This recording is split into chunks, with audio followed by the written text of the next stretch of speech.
Hello, everybody, and thank you for tuning in to the Liberty Report. With me today is Daniel McAdams, our co-host. Daniel, good morning. How are you this morning, Dr. Paul? Doing fine. Monday morning. Ready to solve the problems of the world. Yeah, it's getting harder. And it looks like over the years we've had a lot of problems. Many times it's created by the government. So when people see that we have problems, they turn the problems over to the government. And Mises said every time they write a regulation or attempt to do something, they create two new problems. I think that's a pretty good example of what's been going on with all the edicts that are coming out now, trying to make a safer democracy and safe for the world and bring about peace and prosperity. But it is a mess. But I want to start off with before we get into the nitty-gritties about how they're stealing our liberties and what's happening on the coronavirus, because there is so much going on. Yeah. But, over the years, I've talked to a lot of crowds, mostly young people, that would get very interested. They're fascinated with this whole concept of individual liberty and responsibility, more so than most people realize. But usually at the end, so often an individual would ask me the question, so what do we do about this? How can we handle this? Well, how should we invest our money? What's important? And I would tell them that there's a lot of things you can do, because things will get tough, and things are tough now. How do you survive it? How do you survive the government? And, I gave them hints as to how people have, especially in the 70s, how they prepared. They would have, make plans. But overall, it was stay out of debt, have some savings, protect yourself. If you can have a house, pay it off, and just very practical things, property. And they understood that pretty well. But and then I'd always say that that in itself won't solve the problems, because you have to invest in something else. Because if you don't have stuff to take care of you, that's one thing. But more importantly than having stuff to protect you in an emergency is the ability to live in a free society. Yeah. And I have such strong beliefs that if we maintain our freedoms, that we can get back on our feet rather quickly, which means that we can keep what we earn, we have an incentive to what we earn, we assume the responsibilities of it. And right now, today, unfortunately, not enough people have planned too much debt and too much dependency on government, and we have this mess. So this will take a while now to correct the mistakes, and I know there's a lot of people very, very worried, about the coronavirus. And I want to just take a quick minute to thank all the people who have inquired about my son, Rand, because they've had honest concerns. But he's doing fine. He doesn't have symptoms. I don't think he's going to get symptoms, but you never know. And it sometimes raises some questions about just how this has all come about, because it annoyed him and our family how viciously he attacked, because he didn't agree with the solutions that they were presenting. But anyway, thank you very much for expressing your concerns. He's doing fine, and I have confidence that he'll do quite all right. Yeah, it is a big concern, but it's, again, as you say, the concern about the solution or the prescription, and maybe worse than the disease in some ways. I was just reading 1 in 3 Americans are ordered to stay inside their house. And of course, if you're worried about catching a virus, that's the worst thing possible, especially when the sun's coming out and fresh air. What they're telling Americans to do is going to make it a lot worse. I went toward Houston this weekend, and it was like a ghost town. Yeah. There's no business going on. Churches are all, well, except for one, churches are all closed. People are getting laid off, people we know getting laid off. And so you wonder, really, is this the way to approach it? Right. You and I have just talked, and we believe there may be hopeful signs that things are turning around. When the sun cuts out at bright in a month, I'm one that leans toward optimism. If anybody wants to really keep up with that and nutrition and protecting oneself and protecting their health, they ought to look into Dr. Bill Sardi. Yeah. And he's frequently on Lou Rockwell lifestyle side, but I think he has a good grasp of this, and it's a lot of vitamins and vitamin D and building up our immune system. And it is true, people that don't have a good immune system are the ones that are in trouble now. But I want to start off also with a long quote. And I'm going to have it put up on the screen. It's from Tom DiLorenzo, a friend of ours, who teaches economics at Loyola College in Baltimore, Maryland. So he I think, summarizes this very well, because he talks about the problems that face in Italy. Unfortunately, I can't read that small print on the screen, but I think I can get it from here.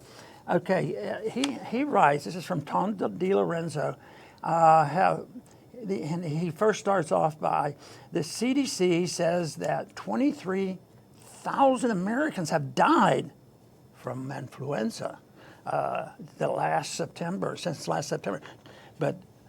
And then he adds, ho hum, who cared? Who even reported it? Yeah. We have serious things to consider. And of course, the serious things in the overtreatment is pretty bad. And he said, around 6 p.m. today, it must have been yesterday or the day before, the TV news cited another CDC statistic that 400 Americans have died from the coronavirus. From my viewpoint, that's horrible. Emergency, suspend the Constitution, permanent declare martial law, stop the economy. Now, stay in the house or else. Shut up and take your master's orders. Rev up the printing presses, imprison and dissenters. That's what we're getting. But here, then he goes on. Now, this is the paragraph you pay attention to. Here's another interesting tidbit.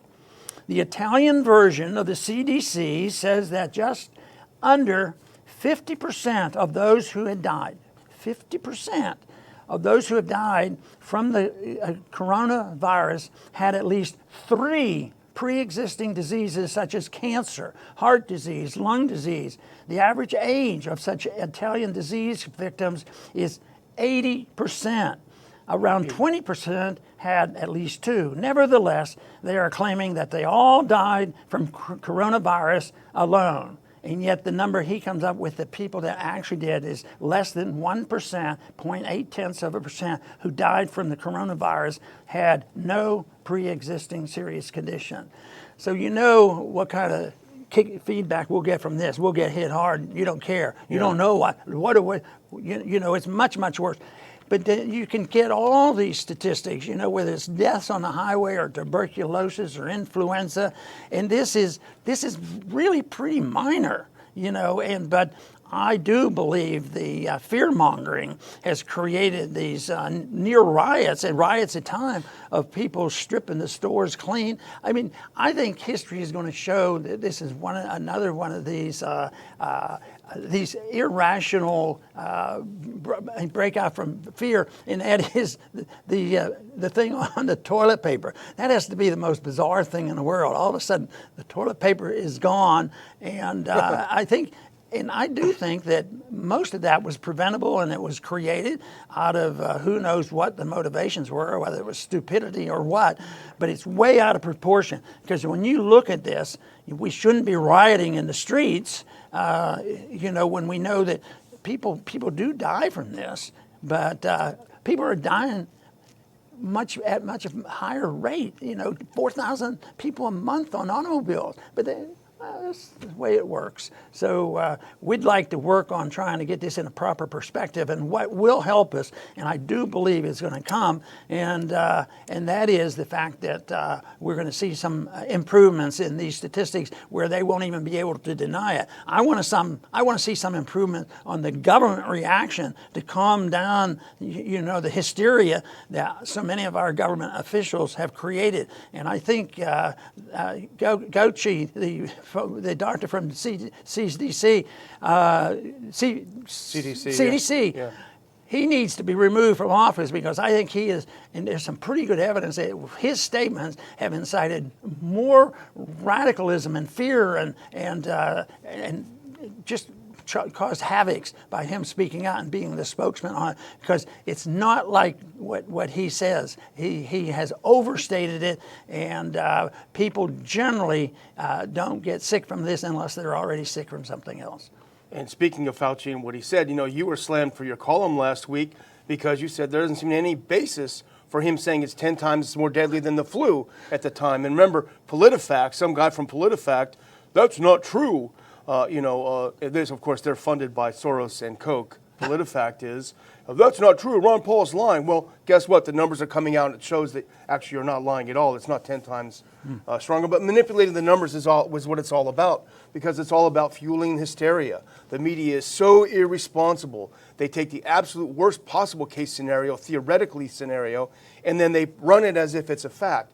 And then we all say, well, thank goodness we've got the internet because we can refute all of these media lies. But then all of a sudden, dissent is being stripped from the internet, Twitter, Facebook, and then they're stripping anyone who's questioning this. In fact, there was a great article up on Medium. A guy was doing analysis using the government's own numbers and questioning some of the conclusions, and Medium took the whole thing off, stripped it out so people couldn't even read it and decide for themselves. So this is the real danger. But cooking the books and manipulating the numbers is really what's critical to fueling the hysteria. One of the things that's interesting that I noticed over the weekend, Spain and Germany have most very similar numbers of infections, 33,000 in Spain and 28,000 in Germany. But Spain has 4,321 deaths.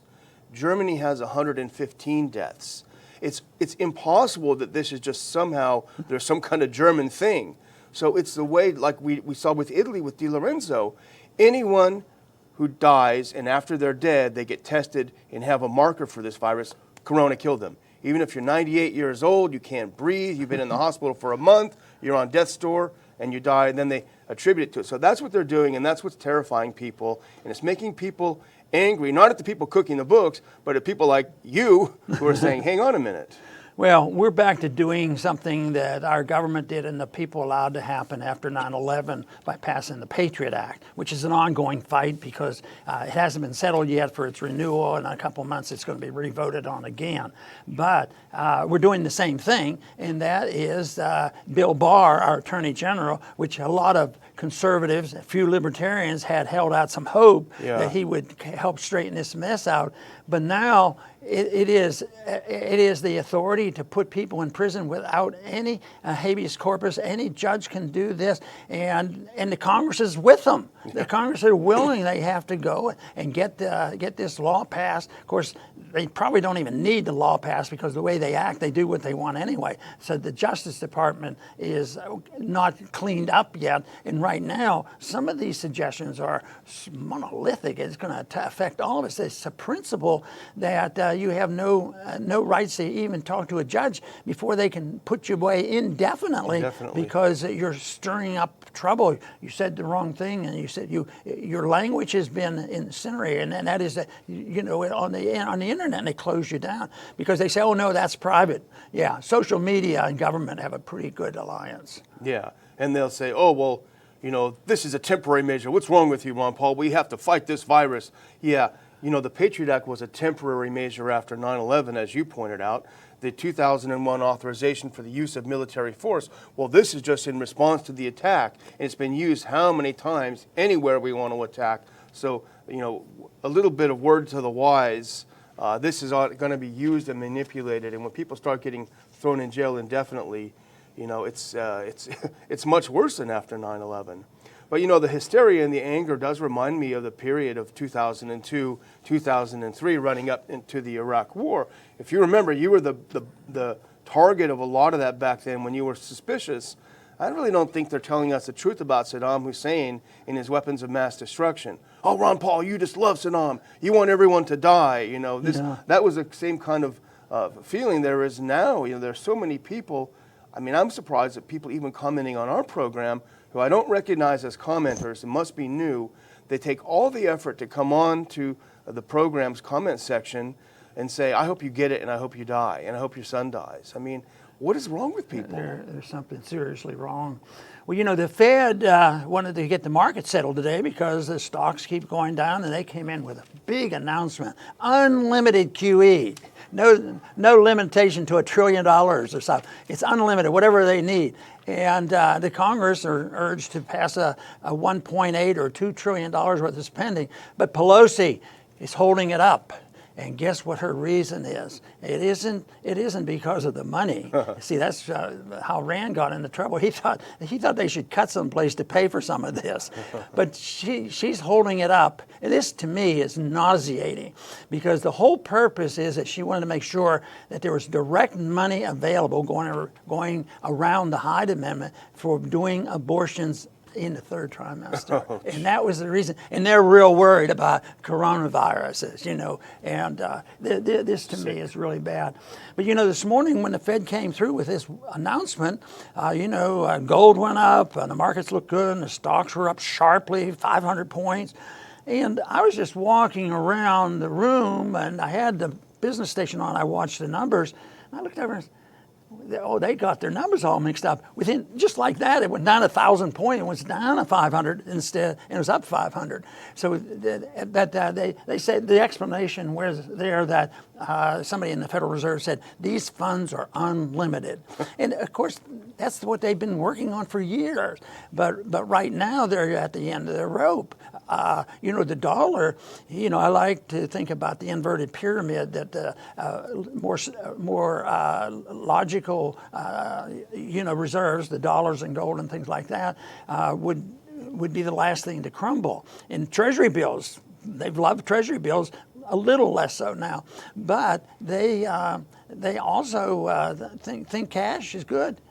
People have to have cash because everybody depends on the dollar. So the dollar has actually gone up in the last couple of weeks. And if you look at that, it's sort of like the argument about the stock market. When it was with 10,000 was going to 20,000. No, you can't do that. Oh yeah, and everybody pumped it up, and the Fed fed into it, and they get it up there, and it's different this time. Well, it was different because it was much worse, much worse than ever. So now this is what they're doing now. They're saying that unlimited cash for everybody. I think they are determined, and they will make a feeble effort at putting cash into hands of individuals and small businesses, not just the big corporation.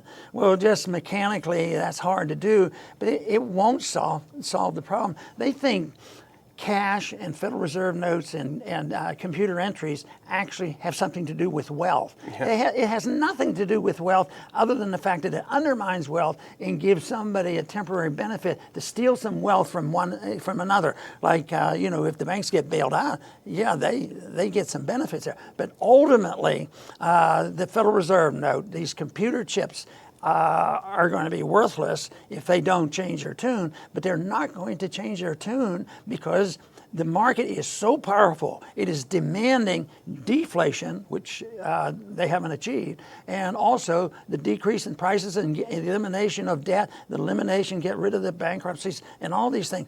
Politically, it is not going to happen until this crisis continues to go on. So we have this crisis, the financial crisis, then we have this determination to take away all our civil liberties dealing with the coronavirus. So the combination isn't good. And what is to me so discouraging is that the answers are known. It's sort of like trying to talk somebody into going through with their surgery for cancer because your surgery is going to save your life. Well, I don't want to have a hangover or something. I don't want to be sore. But so they do not and will not take the medicine. In the old days, when the dollar was limping along, but this is the climactic end to the fiat dollar, which became totally fiat in 1971. It's a predictable event. Nobody should be surprised. And the Austrian economists essentially all had it right in predicting this and understanding it. But how many Austrian economists do they put on TV to explain this? Yeah. Zero. I mean, the only time they'll put an Austrian on is to sort of poke fun at them. Oh, you guys scaremongering. Yeah. The Austrian economists are scaremongering because they tell the truth. And people that are radicalizing the whole country and the whole world over a virus that's not nearly as deadly as they pretend it to be. Yeah, absolutely. And people are furious with people like Rand and others who are a little bit cautious about this bailout. They think, we want our money. they don't realize they're going to get a tiny check. They're going to get some crumbs, and the billions are going to go to the airlines to do it. All the stock buybacks, all the well-connected people are going to get the billions. So it really is unfortunate. But I think the end is going to be, because I was just reading there are going to be hundreds of thousands of U.S. cases of coronavirus that will remain undiagnosed. And that means they're not part of the statistics. And that's about like what happens with the flu, and we talked about this last week. 22,000 dead this past flu season, 220,000 diagnosed. Well, that would be a 10% death rate. But the CDC says, no. We estimate 32 million people had the flu. They just didn't get diagnosed. And so that's going to be the end of this. It's going to be a similar trajectory with maybe even a lower death rate, morbidity rate. Who knows? But I would just say one thing Dr. Paul pointed out earlier. They want to start rounding up people and putting them in jail. So it's pretty scary. And we also, we understand that there's a lot of pressure on social media. Actually, a couple of Dr. Paul's more important videos have been demonetized, even though he's telling the truth. So it's important that we're able to connect with you and keep in touch with you. So I would ask you, and there's a link in the description, go to the Ron Paul Institute website, ronpaulinstitute.org, and just subscribe to free notices, free updates from us. We do not sell, rent, give your name away to anyone. We absolutely protect your privacy, but we would like to be able to communicate with you regardless of what may happen to us in the end. So, and thank you very much for watching us and continuing to watch us in ever greater numbers. Very good. I'm going to close with just a little statement about a book I read many years ago. It was written in 1841 by Charles Mackay, and he had a book, Extraordinary Popular Delusions and the Madness of Crowds. Enticing title. And his book, written way back then, went over all the times that they had these booms and busts, and the coronavirus is one of those. But he talked about the South Sea bubble, and then the bursting, and then also the tulip mania. And I believe his training had been in psychology, so it was the way people reacted. But his most famous quote from that book I find fascinating, because he said that, men, it has been said, think in herds, easy to believe, that it will be seen that they will go mad in herds. I think we might be witnessing that right now. While they only, that is us, while they only retrieve their while the only return their senses slow. We only recover our senses one by one, and I think it's a driver. Herd thinking, get into trouble. Herd thinking and fear and mongering, and then waking up. But one by one, that's what we try to do. And that's the only way you can do it. One by one, get people. And the message spreads, but it will go. It's hard to do it as quickly as the getting fear mongering going and keeping people so scared and frightened. But this is achievable. We do understand that the knowledge is there, and it is based on the principles of liberty and protection of liberty, and the fact that we are now threatened with imprisonment for speaking out. Our First Amendment rights are in jeopardy, and also our rights of habeas corpus, which has been around for a long time, it is being challenged too. But we have to wake up as many people as possible, as quickly as we can, to let them know that there have been some traditions in this country that have been very well known that protects liberty, and if we protect liberty, we will also protect prosperity. I want to thank everybody for tuning in today to the Liberty Report. Please come back soon.